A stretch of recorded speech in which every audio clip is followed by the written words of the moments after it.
Hi friends, welcome back to my channel. ఈ రోజు మీకు ఈ సీరియల్లో ఏం జరిగిందో తెలుసుకోవాలి అనుకుంటున్నారా? అయితే వెంటనే మనం సీరియల్లోకి వెళ్ళిపోదాం. ఇక కమల్ అయితే సుబ్బారావు వాళ్ళని ఎవరు కిడ్నాప్ చేశారని ఆలోచిస్తూ ఇక పల్లవి మీద కోపం వస్తుంది. సుబ్బారావుని కిడ్నాప్ చేయాల్సిన అవసరం ఎవరికుంది, ఒక పల్లవికి తప్ప అంటూ ఇక కమల్ చాలా ఫాస్ట్ గా ఇక అవని దగ్గరికి వెళ్తాడు. వదినా, నువ్వు నా దగ్గర ఇంత పెద్ద నిజాన్ని ఎందుకు దాచిపెట్టావు? నీకంతా తెలిసి కూడా నాకు ఎందుకు చెప్పలేదు అంటూ ఇంకా కమల్ అయితే అవనిని నిలదీస్తూ ఉంటే ఒక్కసారిగా అవని షాక్ అయిపోతుంది. ఇక పక్కనే ఉన్న అక్షయ్ అయితే, కమల్ ఏమైంది, ఎందుకంత కోపంగా ఉన్నావు? పైగా మీ వదన్ని ఇలా ఎందుకంటున్నావు అని అంటూ ఉంటే ఇక అవని కూడా, అవును కన్నయ్య, ఏం జరిగింది అని అంటూ ఉంటే, చూడండి వదినా, ఆ సుబ్బారావు వాళ్ళని కిడ్నాప్ చేయించింది పల్లవిని అని నాకు తెలుసు. ఎందుకు నా దగ్గర ఈ నిజాన్ని దాచిపెట్టారు? మీకు ముందే తెలుసు కదా అంటూ ఇక కమల్ అయితే అవనిని నిలదీస్తూ ఉంటే ఇంకా పక్కనున్న అక్షయ్, కమల్ అది కాదురా అని ఏదో చెప్పబోతుంటే ఇంకా అవని అయితే, ఏవండి మీరు ఆగండి, కన్నయ్యతో నేను మాట్లాడతాను అంటూ, చూడు కన్నయ్య, ఇప్పుడు ఏమైంది?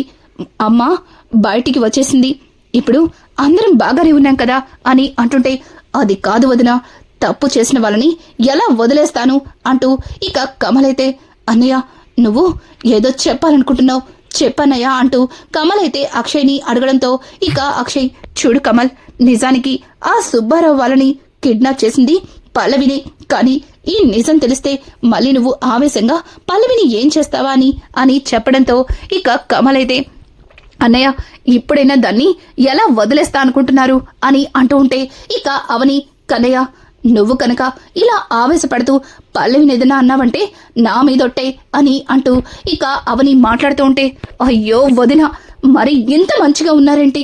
చూడండి, ఆవిడ పల్లవి మీ అమ్మగారిని జైల్లో పెట్టించింది, చాలా ఇబ్బందులు పెట్టింది, ఇంకా దానికోసమే ఆలోచిస్తున్నారా అంటూ ఇక కమల్ అయితే అవనితో మాట్లాడుతూ ఉంటే, అవని చూడు కన్నయ్య, పల్లవి నీ భార్య, పైగా మొన్ననే పిన్ని చనిపోయింది, తల్లి చనిపోయిన బాధలో పల్లవి ఆవేశంలో ఇదంతా చేసింది, అంతే, నువ్వు మరి ఎక్కువగా ఆలోచించకు అంటూ ఇక అవని అయితే కమల్కి నచ్చ చెప్పి అక్కడి నుంచి పంపించేస్తుంది.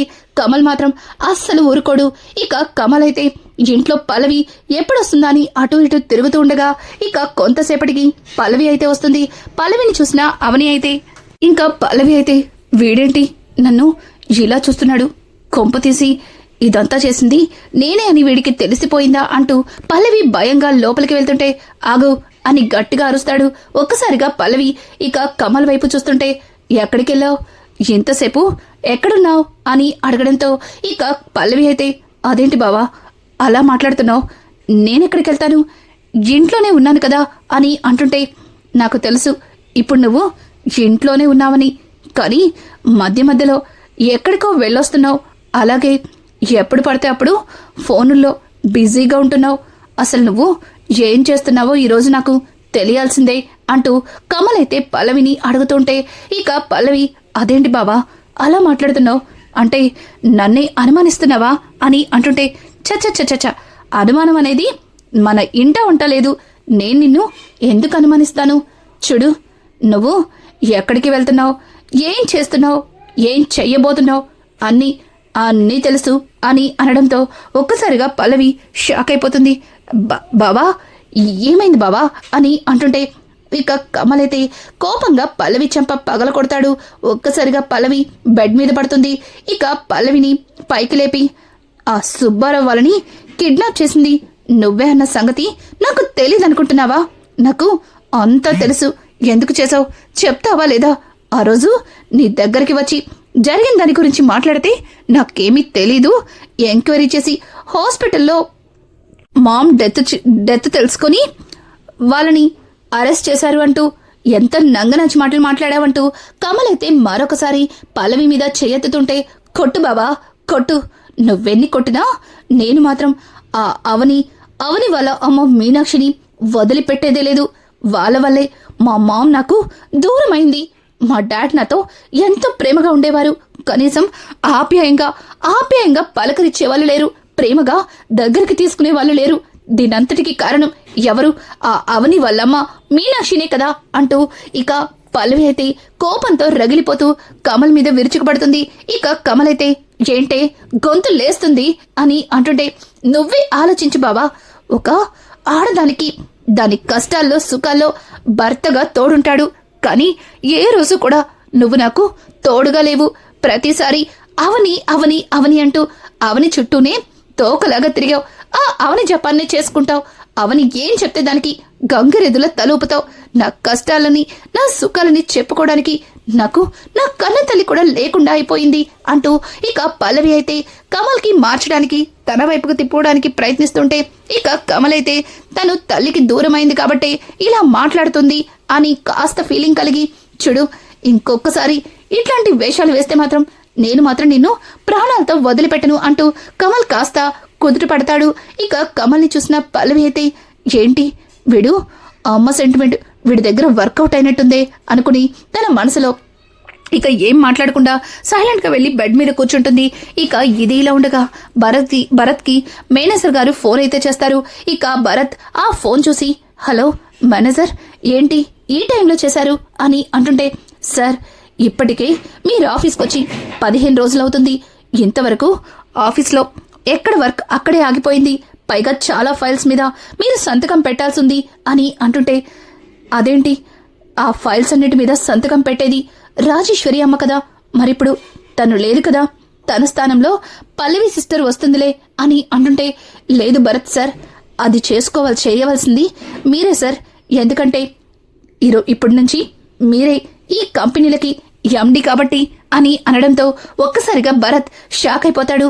ఏంటి కంపెనీకి ఎండి నేనా అంటూ ఇక భరత్ ఆశ్చర్యపోతుంటే, సార్ మీరు ఆఫీస్కి రండి, అంతా మీకు అర్థమవుతుంది అంటూ ఇక మేనేజర్ కాల్ కట్ చేస్తాడు. ఉదయాన్నే ఇక భరత్ అయితే ఆఫీస్కి వెళ్లడంతో ఇక మేనేజర్ డైరెక్ట్ గా ఎండి సీట్లో కూర్చోమని చెప్తాడు. ఒక్కసారిగా భరత్ ఇక్కడ నేనెలా కూర్చుంటాను అంటూ ఇక భరత్ అయితే మేనేజర్తో మాట్లాడుతుంటే, సార్ ఒకసారి ఈ ఫైల్ చూడండి అంటూ తన దగ్గర ఉన్న ఫైల్ ని ఇక భరత్ కి ఇవ్వడంతో అందులో భరతే కంపెనీకి ఎండి అని చెప్పి స్పష్టంగా రాసుంటుంది. పైగా తనని అఫీషియల్ గా ఎండిగా అనౌన్స్ చేసినట్టుగా ఆ ఫైల్లో ప్రిపేర్ చేసి ఇక కింద రాజేశ్వరి సంతకం అయితే ఉంటుంది. అలాగే ఈ కంపెనీనే కాకుండా వాళ్ళకి సంబంధించిన ప్రతి బిజినెస్ ని కూడా భరతే చూసుకోవాలని స్పష్టంగా రాసిన ఫైల్ చూసి భరత్ అయితే షాక్ అయిపోతాడు.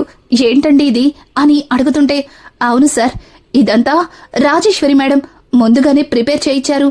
పైగా దీన్ని మీకు మీ బర్త్డే రోజు గిఫ్ట్గా ఇవ్వాలని మేడం ఆశపడ్డారు. కానీ ఈలోపే ఇదిగో ఇలా జరిగిపోయింది. ఇలాంటి పరిస్థితుల్లో ఈ ఫైల్ మీ చేతిలో పెడతానని అస్సలు అనుకోలేదు అంటూ ఇక ఆ మేనేజర్ అయితే భరత్తో మాట్లాడుతూ ఉంటే, ఇంకా భరత్ కూడా ఏం మాట్లాడకుండా మౌనంగా ఉండి వెళ్లి ఎండి సీట్లో కూర్చుంటాడు. ఇక కొంతసేపటికి అక్కడికి పల్లవి అయితే వస్తుంది. భరత్ ఎండి సీట్లో కూర్చోవడం చూసి పల్లవి కోపంతో రగిలిపోతూ ఆవేశంగా లోపలికి వెళ్తుంటే ఇక మేనేజర్ అయితే పల్లవికి ఎదురొస్తాడు. ఇక పల్లవిని చూసి, మేడం మీరెప్పుడొచ్చారు అని అంటుంటే, నేనిప్పుడే వచ్చా గాని ఏంటి ఆ భరత్ మామ్ ప్లేస్లో కూర్చున్నాడు అని అంటుంటే, అదేంటి మేడం, అది ఆయన సీటే కదా అని అనడంతో ఒక్కసారిగా పల్లవి కోపంతో రగిలిపోతుంది. ఏంటి అది వాడి సీటా? అది ఎలా కుదురుతుంది? మామ్ తర్వాత ఆ స్థానంలో ఉండాల్సింది నేను కదా. అయినా ఈ కంపెనీలకి అలాగే ఈ ఆస్తికి నేనే వారసురాల్ని. మరి వాడేంటి అక్కడ కూర్చున్నాడు? మామ్కి తలకురువి పెట్టినంత మాత్రాన వీడు మామ్ సొంత కొడుకు అయిపోతాడా ఏంటి అంటూ పల్లవి అయితే చాలా ఆవేశంగా లోపలికి వెళ్ళి, ఏయ్ పైకి లెగు అని గట్టిగా అరుస్తుంది. ఒక్కసారిగా భరత్ పల్లవి మాటలకి షాక్ అవుతూ పైకి లేచి నుంచుంటాడు. ఇక పల్లవి అయితే, చూడు నువ్వు మామ్కి తలకురువి పెట్టావు, అంత మాత్రాన నువ్వు మామ్ కన్న కొడుకువేమీ కాదు, మామ్ పేగు తెంచుకు పుట్టింది నువ్వేమీ కాదు అంటూ ఇక పల్లవి అయితే భరత్తో మాట్లాడుతుంటే, అదేంటి సిస్టర్ అలా మాట్లాడుతున్నారు? నన్ను ఎండి స్థానంలో కూర్చోమని చెప్పింది రాజేశ్వరి అమ్మే అని అంటుంటే, ఏంటి ఇప్పుడు మామ్ లేకపోయేసరికి ఆ ప్లేస్ నాదని అది కూడా మామే చెప్పిందంటూ మాట్లాడుతున్నావు? నీ కంటికి మరి నేను అంత పిచ్చిదానిలా కనిపిస్తున్నానా?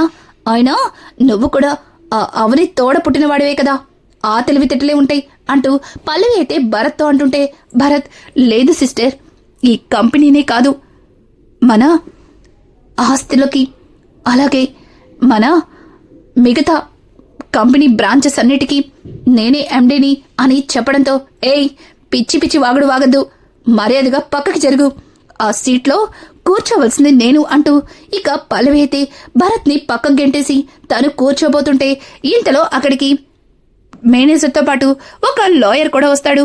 ఇక లాయర్ అయితే ఇద్దరు ఇక్కడే ఉన్నారా అంటూ మాట్లాడుతూ ఉంటే ఒక్కసారిగా పల్లవి ఇక లాయర్ని చూసి, లాయర్ గారు మీరేంటిక్కడ, అసలు ఎందుకొచ్చారు అని అంటుంటే, మేడం అమ్మగారు చనిపోయారని తెలిసింది, చాలా బాధగా అనిపిస్తుంది, కానీ మీకు కొన్ని విషయాలు చెప్పాలి, అలాగే భరత్ బాబు కూడా ఇక్కడే ఉన్నాడు కదా అంటూ ఇంకా లాయర్ మాట్లాడుతూ ఉంటే పల్లవి ఆశ్చర్యపోతూ, వాడితో మీకేం పని అంటూ చాలా కోపంగా అడుగుతుంది.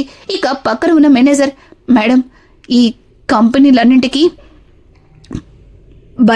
భరత్ సరే ఎండి, దానికి సంబంధించిన ఫైల్ ఇదిగోండి అంటూ ఇక ఆ ఫైల్ని పల్లవి చేతిలో పెడతాడు. ఇక పల్లవి అయితే ఫైల్ మొత్తం చెక్ చేసిన తర్వాత ఒక్కసారిగా షాక్ అయిపోయి పైకి లేచి నుంచుంటుంది.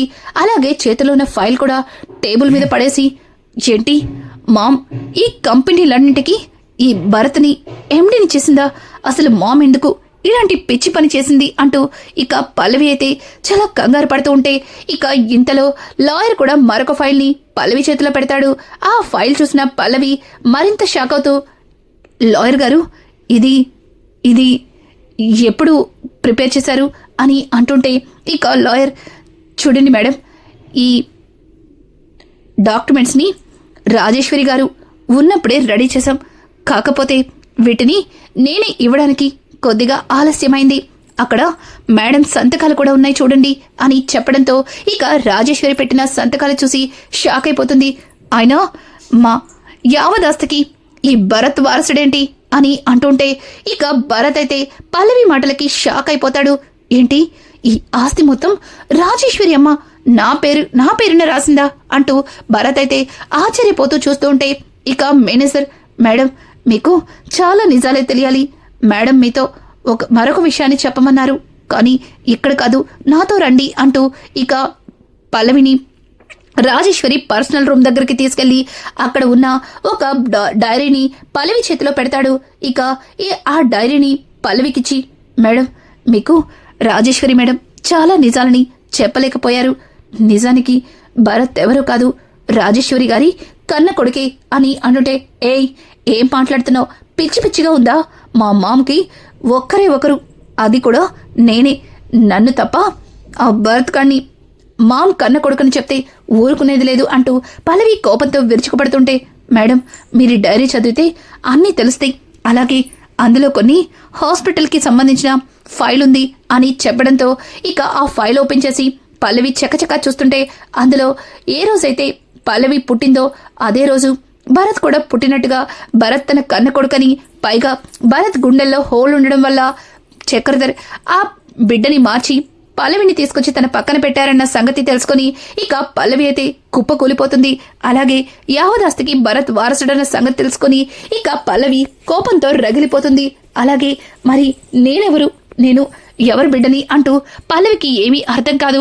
ఈ విషయం గురించి చక్రధర్ మాత్రమే తనకి సమాధానం చెప్తాడు అనుకుంటుంది. అలాగే ఈ ఆస్తికి భరత్ వారసుడన్న విషయాన్ని పల్లవి తట్టుకోలేకపోతుంది.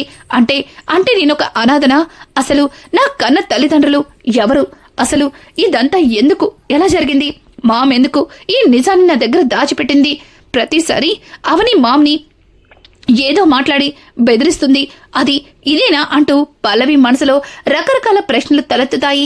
ఇక పల్లవి అయితే వాటిని అక్కడ పడేసి గబగబా బయటికి వచ్చేసరికి భరత్ పల్లవికి ఎదురొస్తాడు. సిస్టర్ ఏమైంది, ఎందుకంత కంగారు పడుతున్నారు, ఆ రూమ్లో రాజేశ్వరి అమ్మ మీకు ఏం ఇవ్వమని చెప్పింది అంటూ భరత్ అయితే ఇక పల్లవిని అడుగుతుంటే పల్లవి ఆ డోర్ లాక్ చేసి, చూడు అదంతా నీకు అనవసరం, అయినా నీ పన్ను చూసుకో అంటూ ఇక పల్లవి అయితే అక్కడి నుంచి వెళ్ళిపోతుంది.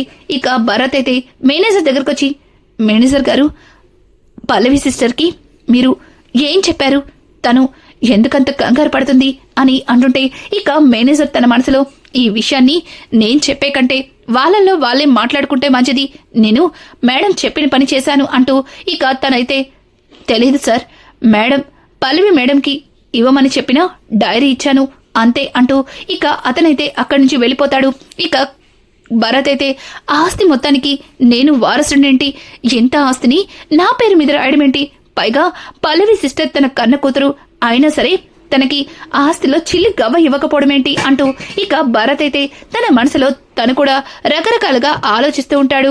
ఇక ఇంటికి వచ్చిన పల్లవి అయితే నేరుగా చక్రధర్ దగ్గరికి వెళ్తుంది.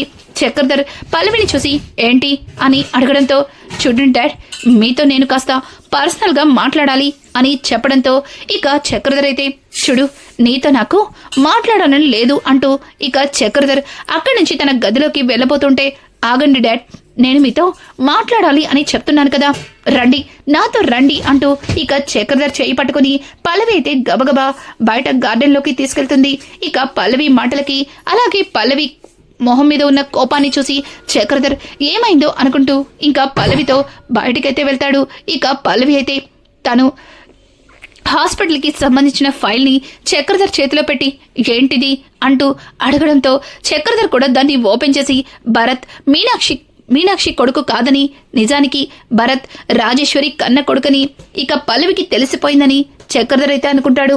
ఇదంతా చూసిన తర్వాత పల్లవి అయితే, నేను మీ కన్న కూతుర్ని కాదన్నప్పుడు మరి నా పేరెంట్స్ ఎక్కడున్నారు, నేను ఎవరికి పుట్టాను, అంటే నేనొక అనాథనా, నాకు ఊరు పేరు లేదా, నన్ను పెంచుకున్నారా మీరు అంటూ పల్లవి అయితే ఇక రకరకాలుగా చక్రధర్ని నిలదీస్తూ ఉంటే, చక్రధర్ చూడు పల్లవి, నువ్వు ఇదంతా చూసి ఎందుకు ఇలా మాట్లాడుతున్నావు, నువ్వు కూడా నా కూతురువే అని అంటుంటే, అవును డాడ్, నేను మీ కూతుర్నే, కానీ మీ కన్న కూతుర్నేనా, నాకు తల్లెవరు, ఆ మీనాక్షిలాగా నాకు కూడా మరొక కన్నతల్లి ఉందా అంటూ ఇక పల్లవి అయితే చక్రధర్ని నిలదీస్తుంటే చక్రధర్ కోపంగా పల్లవి అంటూ చెయ్యెత్తుతాడు. ఇక పల్లవి అయితే, చూడండి డాడ్, నేను మీ కూతుర్ని, అవునా కాదా నిజం చెప్పండి అని అంటుంటే, చూడు పల్లవి, నీ మీద ఒట్టేసి చెప్తున్నాను, నువ్వు కూడా నా రక్తం పంచుకొని పుట్టిన నా కన్న కూతురువే అని చెప్పడంతో, మరి ఆస్తి మొత్తానికి మామ్ భరతుని ఎందుకు వారసుని చేసింది, మీ కన్న కూతుర్ని నేనైనప్పుడు మరి నాకు ఈ ఆస్తిలో చిల్లి గవ్వ కూడా ఇవ్వకపోవడమేంటి అంటూ ఇక పల్లవి అయితే చక్రధర్ని అడుగుతూ ఉంటే, ఇక చక్రధర్, ఓ రాజేశ్వరి ఆస్తి మొత్తాన్ని భరత్ పేరుకి మార్చిందనమాట, అయితే మంచి పనే చేసిందిగా అంటూ చక్రధర్ మాట్లాడుతూ ఉంటే ఒక్కసారిగా పల్లవి కోపంగా, చూడండి డాడ్, నేను అడిగిన దానికి సమాధానం చెప్పకుండా మామ్ చేసిన పని గురించి మెచ్చుకుంటున్నారేంటి అని అంటుంటే, చూడు పల్లవి, మీ అమ్మ మంచి పని చేసింది, నీకు అవనికి పెళ్లి చేసి అత్తవారింటికి పంపించాం, అలాగే భరత్ నా కన్న కొడుకు కాబట్టి నా సంపాదన మొత్తం వాడికే కదా అంటూ చక్రధర్ అక్కడి నుంచి వెళ్ళబోతుంటే, ఏంటి మీ సంపాదన మొత్తం వాడికేనా, అంటే మీ ఆస్తి మొత్తానికి వాడు మాత్రమే వారసుడా, చూడండి డాడ్, ఇది నేను ఒప్పుకోను అంటూ పల్లవి మాట్లాడుతూ ఉంటే ఇక చక్రధర్ అయితే, చూడు పల్లవి, అనవసరంగా ఏదేదో ఆలోచించి మైండ్ పాడు చేసుకోకు, చక్కగా భర్తతో కలిసి కాపురం చేసుకో, ఇంట్లో వాళ్ళతో ప్రేమగా ఉండు, అవని చూసావుగా ఎలా ఉంటుందో, తనని చూసన్నా ఎలా ఉండాలో నేర్చుకో అంటూ ఇక చక్రధర్ మాట్లాడుతుంటే, మీరు చెప్తే అన్నీ నేర్చుకోవడానికి ఇక్కడ నేను సిద్ధంగా లేను, చూడండి ఆస్తిని నాది కాదని ఆ భరత్ పేరు మీద రాసి మామ్ చాలా పెద్ద తప్పు చేసింది, ఆ భరత్ని వదిలిపెట్టను అంటూ ఇక పల్లవి తన మనసులో అనుకుంటూ అక్కడి నుంచి వెళ్ళిపోతుంది. రానున్న ఎపిసోడ్స్లో ఇక పల్లవి ఏం చేయబోతుంది, భరత్ విషయంలో పల్లవి ఎలాంటి నిర్ణయం తీసుకోబోతుంది, ఇక భరత్ కన్నతల్లి రాజేశ్వరిని అన్న నిజాన్ని భరత్ తెలుసుకుంటాడా, పల్లవి కన్నతల్లి మీనాక్షి అన్న నిజాన్ని పల్లవి తెలుసుకోబోతుందా, ఇలాంటి లేటెస్ట్ ఎపిసోడ్స్ మీకు మరిన్ని కావాలి అనుకుంటే మా ఛానల్ని సబ్స్క్రైబ్ చేసుకోవడం మాత్రం మర్చిపోకండి. Thanks for watching.